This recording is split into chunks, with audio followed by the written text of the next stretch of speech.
Ket Matlala says he still owes Karim Suleiman for the money that he lended to him for the security tender.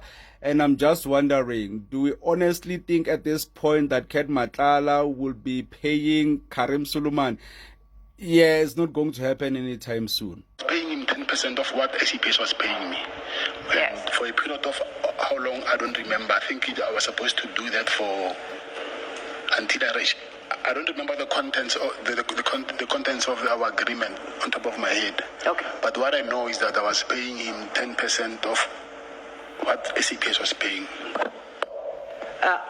Have you paid off this loan No. to date or still outstanding? Do you have a sense of the... And at the moment, Karim Suleiman is even scared to come back to the Madlanga Commission because, yeah, he survived an assassination, and I think at the moment is very nervous about coming back to the Madlanga Commission because right now his testimony is detrimental to connecting many pieces of the puzzle.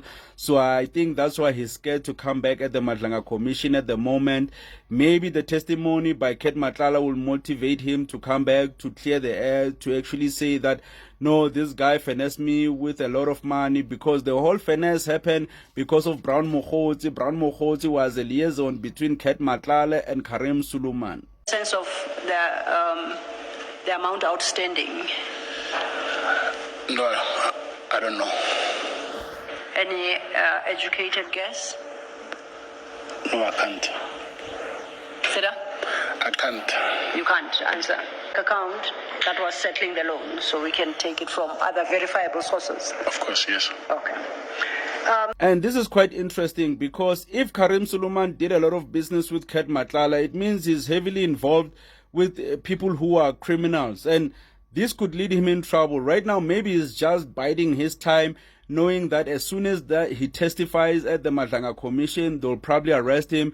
Maybe he's just enjoying the last days as a free man with his family, because at the end, they will have to subpoena him and force him to come back to the Madlanga Commission. If he refuses, obviously, he will get arrested for that. And maybe that's what he will go for. Instead of testifying at the Madlanga Commission, he'd rather be arrested for perjury, obstructing of justice, not him testifying at the Madlanga Commission. Maybe he'll go for that, because as soon as he testifies, what if the charges on him are worse than him not testifying at all? Before you approached, you say you knew Mr. Karim. He had a company, a security company, also had a security company. Before you approached him for this loan, what was the